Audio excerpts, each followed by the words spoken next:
Tanjiro is one of the kindest, most sincere protagonists we've seen in anime for a long time. He's respectful, hardworking, compassionate. Honestly, he checks every box of what you'd expect from a traditional hero. But as the seasons go on, we have started to notice something. While the fights get more intense and the world around him grows darker, Tanjiro stays the same, and not everyone thinks that's a good thing. In today's video, we're taking a closer look at why Tanjiro, despite all his strengths, might actually fall short as a main character. And before you grab your pitchforks, no, this isn't a hate video, just a critical dive into what makes a protagonist truly stand out, and whether Tanjiro fits that role or not.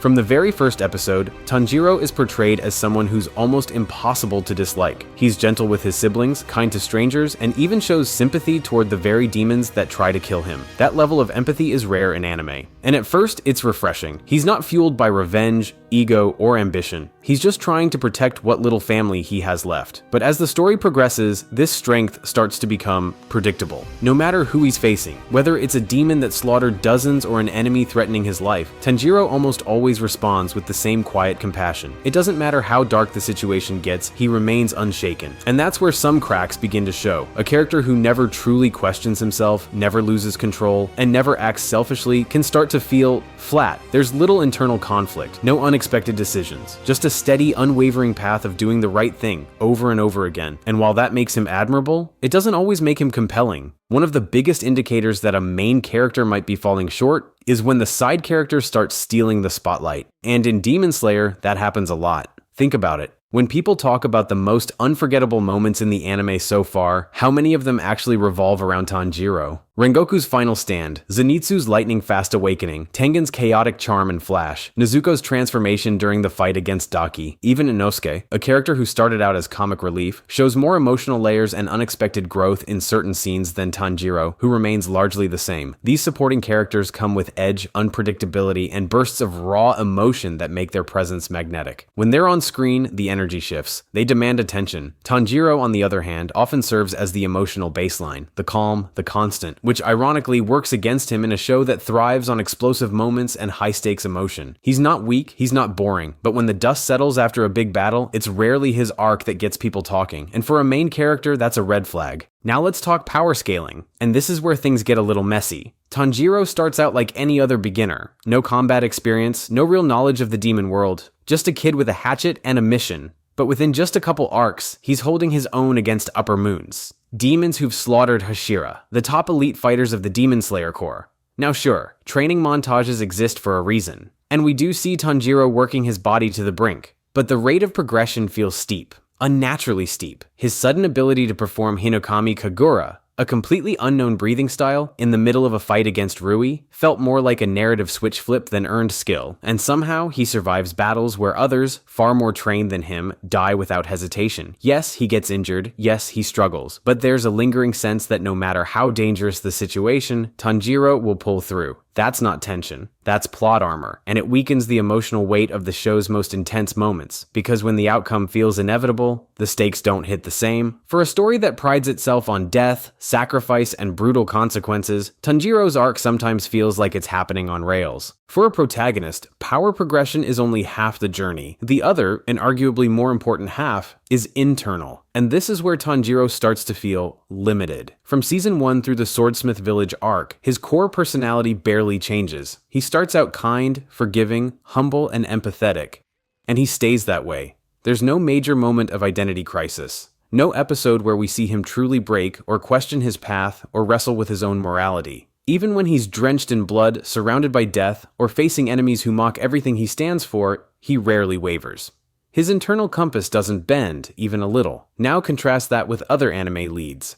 Asta struggles with self-worth. Deku wrestles with fear and responsibility. Eren, in early seasons, flips between hope, rage, and despair. Tanjiro, he stays grounded, steady, predictable, and while that makes him reliable, it also means we're not discovering new layers to him as the story unfolds. He doesn't lie, he doesn't act out of selfishness, he doesn't make decisions that challenge our trust in him. And that means there's no real tension in his arc. We never wonder what choice he'll make because we already know he'll always try to do what's right, even when it hurts him. To be clear, that doesn't make him a bad character. In fact, some viewers find that kind of moral clarity refreshing in a world full of dark, complex protagonists. But from a storytelling perspective, it creates a ceiling, a limit on how far his character can grow emotionally. Let's take a look at one of his few rage moments. Like during the fight with Daki, his eyes change, his breathing sharpens, his attacks become vicious. It feels like something inside him is finally snapping. But even then, it's temporary. He pulls back, regains control, and goes right back to the same gentle resolve. There's no lasting impact, no shift in mindset, no aftershock. Imagine if that moment triggered doubt, or guilt, or even a deeper need for vengeance. Something that left a scar we could see develop over time. But that doesn't happen. And so, season after season, Tanjiro remains this calm, sorrowful center, an anchor in chaos, which works thematically, but limits his potential as a dynamic protagonist. Characters that stand out long-term are the ones who evolve internally, who wrestle with failure, ego, selfishness, loss, and come out changed, for better or worse. Tanjiro never really has that arc. He reacts to the world, but the world doesn't transform him, and when your main character stays emotionally flat in a story built on trauma, grief, and moral conflict, it starts to feel like they're not fully living in the same world as everyone else. He's in the storm, but somehow untouched by it. So, we've talked about Tanjiro's lack of emotional evolution, his overpowered progression, and how the supporting cast often overshadows him. But here's the thing, what if all of that is intentional? Because maybe Tanjiro was never supposed to be the kind of protagonist who changes dramatically. Maybe he's not here to shock us or reinvent the hero archetype. Maybe his job is to anchor the story, not outshine it. Tanjiro isn't meant to be complex in the way characters like Lelouch, Light, or Eren are. He's not caught between morality and ambition. He's not navigating betrayal or ego or war on a psychological level. He's simple, and that simplicity is his purpose. He represents purity in a world corrupted by suffering. His unwavering kindness, his refusal to hate, his endless empathy, these traits don't need to change because they're the emotional spine of the entire narrative. In a story about demons, both literal and metaphorical, Tanjiro is human to a fault, and that contrast is deliberate. Every demon he fights has a tragic backstory. They were once people, twisted by pain and circumstance. The world of Demon Slayer isn't black and white. It's overwhelmingly gray, but Tanjiro is that rare light that refuses to dim. Even when the logical choice would be hatred, even when the world gives him every reason to snap, he doesn't. He mourns his enemies, he honors them, he cries for them. And in doing that, he redefines strength. Because in this universe, true strength isn't just about slicing through demons. It's about preserving your humanity when everything around you is built to destroy it. Tanjiro's flatness isn't laziness, it's consistency. The writers didn't forget to give him an arc. They gave him a different one, an arc of endurance, of holding on to who he is no matter what he faces. And honestly, that's harder than it sounds. Most protagonists break. They make mistakes. They change because the story forces them to. And that makes them interesting, yes,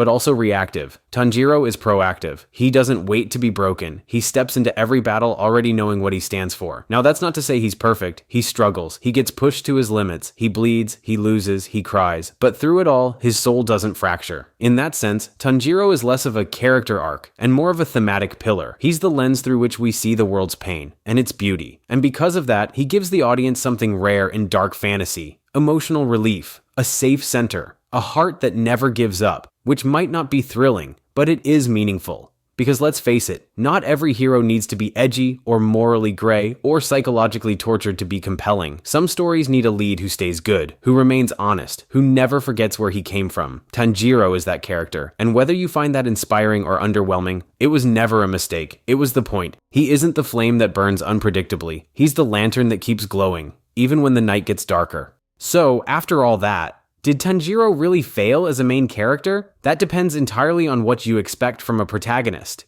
If you're looking for complexity, for a character who's constantly evolving, who struggles with inner demons, makes questionable choices, and walks the line between good and evil, then no, Tanjiro isn't that. And for some viewers, especially fans of morally gray storytelling, that's a letdown. They see Tanjiro's unwavering kindness as predictable, his clean moral compass as unrealistic, his rapid growth in combat as unearned. He doesn't challenge the narrative. He doesn't flip expectations. He doesn't surprise us. In that sense, yes, he may feel like a failed main character. Not because he's poorly written, but because he doesn't match the mold that many modern anime fans have come to expect. But flip that lens, and the picture changes. Because if the goal of a main character is to be a constant, a narrative anchor who carries the emotional tone of the entire story, then Tanjiro excels. He isn't here to dominate the screen with swagger. He's here to feel, to connect, to guide us, not just through the battles, but through the emotional terrain of the story, through grief, compassion, loss, forgiveness. When others rage, Tanjiro grieves. When others kill, he consoles. When others fall apart, he holds on. And that's rare, especially in a world as brutal as Demon Slayer. His kindness isn't a gimmick, it's resistance. resistance, a quiet rebellion against the cycle of violence that has consumed every major character. Hashira, demons, even fellow demon slayers. In a story overflowing with trauma, Tanjiro is the only one who refuses to be shaped by it, and that's where his strength lies, not in the fights or the flash or the power-ups, but in the fact that he survives with his humanity intact. So no, Tanjiro Kamado didn't fail as a main character. He just belongs to a different tradition of storytelling, one where empathy is the core, not conflict. He might not be everyone's favorite, he might not dominate your power rankings, but he does something that very few protagonists do. He remains good in a world that begs him not to be, and that, in its own quiet way, is heroic. That's all for now. If you enjoyed this video, make sure to like, subscribe, and leave a comment. Until next time, I'll see you soon.